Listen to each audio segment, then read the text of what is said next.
Hi Sagittarius, this is Jov. Welcome back sa ating channel. By the way, Sagittarius, this is your second half of the month of February. Gabay Tarot reading from February 16 to 28, 2026. Gamitin ang reading na ito bilang gabay lamang. Tandaan, Sagittarius, ito po ay channel reading.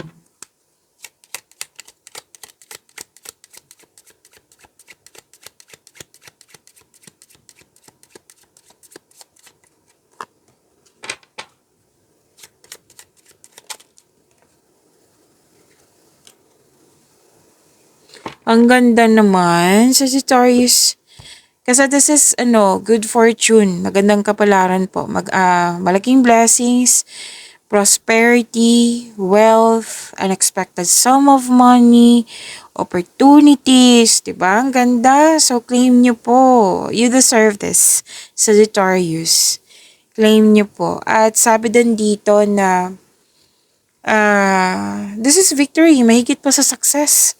Satisfaction guaranteed. Pwedeng nagkaroon ng increased sales or may nabenta kayo. At may milagro magaganap. Yung sinabi kasi ng card dito na give praise for all your abundance. This is also na i-acknowledge mo yung bigay ni God sa iyo. Okay? Your dreams come true. Kung nag-iisip kayo regarding sa negosyo, kung ano yung negosyo nyo, sinabi ng card dito, unexpressed talents, like hidden talent, magagamit nyo po. Okay, so this is good luck, success through good fortune, this is luck, ang ganda. Claim nyo po, deserve nyo to, Sagittarius. Sabi din dito, Sagittarius, na ingat kayo sa mga nakipag-competition sa'yo, comparison, taong hindi totoo sa'yo, inggit, selos, tuso, mandaraya. So, ingat na lang kayo sa kanya. I think alam mo to kung sino to. Kung hindi man, ask your intuition. Pwede ng babae to, Sagittarius. At least may idea kayo.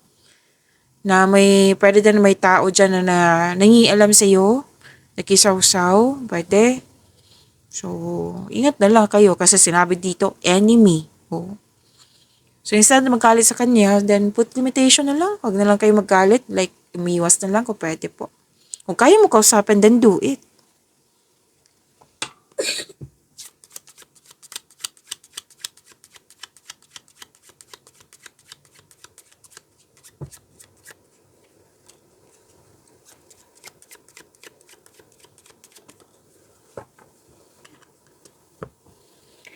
At sabi din dito na may malalaki dito more than 40 years old. Pwedeng family member, brother, partner, kung sino man to. Or pwede din na attorney. Consulte na like naghumihingi ka ng advice. Nagbigay naman ng support dito. Oo, nagbigay ng wisdom message sa'yo tapos may forgiveness din na mangyayari. And pwede din ikaw yung nabigay ng advice. Yeah, like offering guidance to some daily problems. May nag-consult din dito sa attorney, like, kontrata. May kontrata ako nakikita dito. Nag-uusap. Sabi din dito na happiness. Happiness, may nagkagusto, may attraction, may affection. This is love is blooming. Positive outcome, more on positivity sa energy. Wow, ang ganda nito. Romance, emotional situation involving feelings. Pwede din na may gustong-gustong kang bagay. Yan, hindi lang sa tao to, pwede din sa bagay. Okay? So, may promotion na sinasabi dito, oh. Kataas na kita, sweldo, allowance, or ng iyong posisyon. May reunion din. Oo, loyalty. Loyalty, naging honest sa'yo, naging honest ka sa sarili mo, naka-receive ka ng unconditional love, naging loyal yung friends mo, naging supportive sa'yo. May loyal person talaga dito. Pwede din po ikaw to. A trusting friend. Yan. Pwede din may nag-volunteer. Ikaw to or siya. May nagkaayos. Oh, may return for a lover dito ha. Wow. Someone or something returns from the past. Reunion of people, meeting, may recovery, may nagkabati nga. Oo, positive outcome, healing, yan. Pwede may special event kasi reunion nga, di ba?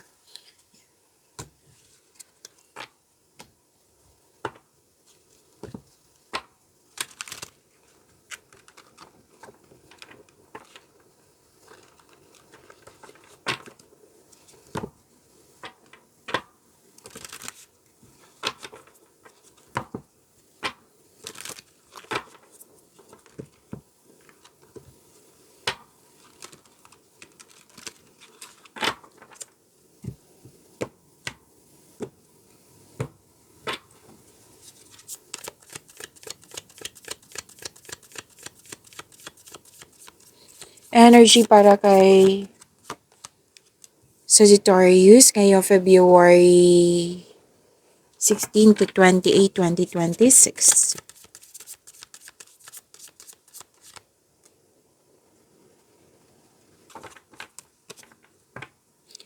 Sagittarius, maraming salamat po sa mga hindi nag-skip ng ads.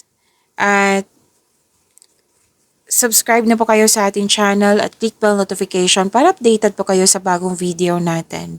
Para sa mga gusto magpa-reading po, comment po kayo ng personal reading and check my reply sa comment section.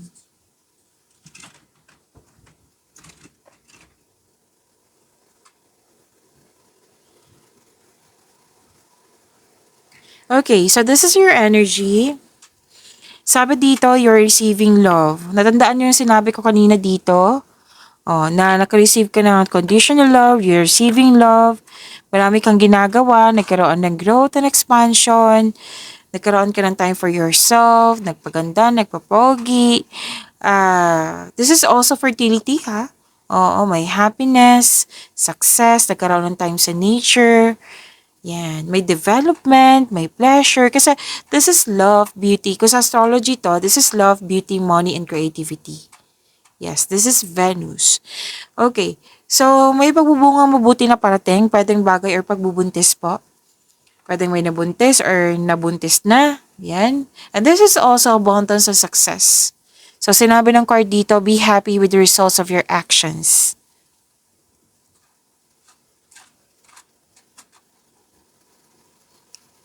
Makaka-receive ka din ng malaking pera or unexpected job opportunity na makapabigay sa'yo ng malaking pera.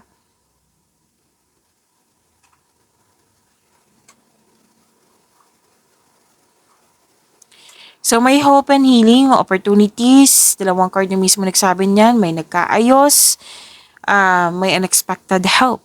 May pag-asa kang mga dama, maging positibo at gumawa ng paraan. So, this card offers hope and guidance. So, kung nahihirapan ka ngayon, have faith that your luck is about to change for the better. Oo, so all your dreams are coming true. Maaari din inspired ka to create beauty and style in your home. Nagpa-renovate ba? Nag-ayos ng bahay? Nag-general cleaning ba? Yan. And you are in a process on healing. And this is also money luck, ha. Itong dalawang card na ito. Oo, money luck ang sinasabi dito. Makaka-receive ka ng malaking pera. And this is also this card tells us na magkakaroon ng awards and fame. Andito. Andito po. Wait lang. Yung sinabi ko kanina dito na nag-iisip kayo ng negosyo. May sinabi din dito sa tarot card mo na magagamit mo yung hidden talent mo. Nag-clarify po, ha.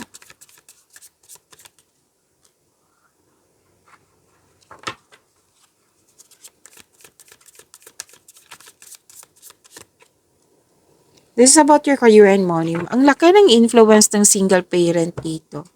Nanindigan kayo sa inyong desisyon, ideas, plano, naging honest kayo sa sarili, magaling kayong gumawa ng desisyon. At sinabi dito na magaling kayong na leader. Yes, magaling ka na leader. Successful na sa buhay. At sabi din dito na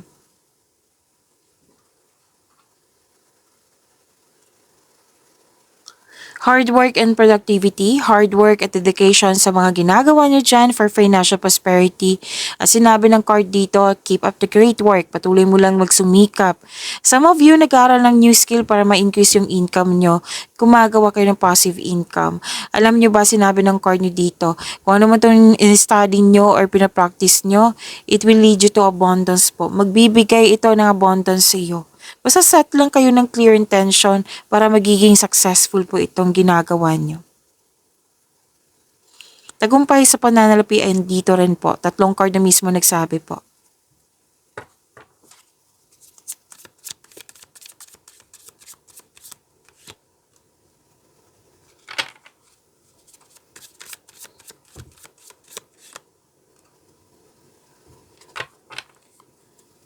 Sagittarius, huwag niyo kalimutan na mag-subscribe sa channel natin at i-click yung bell notification para updated pa kayo sa reading natin.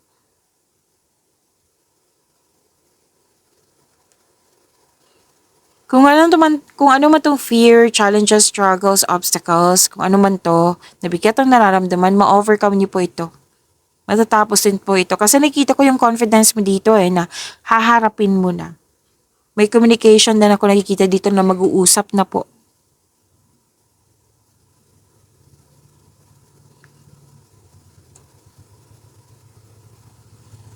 At sabi din dito na sa mga single dyan, may parating na partner na mabilis at posibleng bata pa sa'yo or youthful pa ang attitude. It might be this is an Earth signs, Taurus, Virgo, and Capricorn. Air signs, Gemini, Libra, and Aquarius. Para sa mga relasyon sa buhay mag-asawa, excited kayo sa coming monthsary, birthday, anniversary. Oo. Tapos may pag-uusap talaga dito. Pagyamanin niyo po yung blessings na binigay sa inyo. Sagittarius, see you tomorrow. Maraming salamat.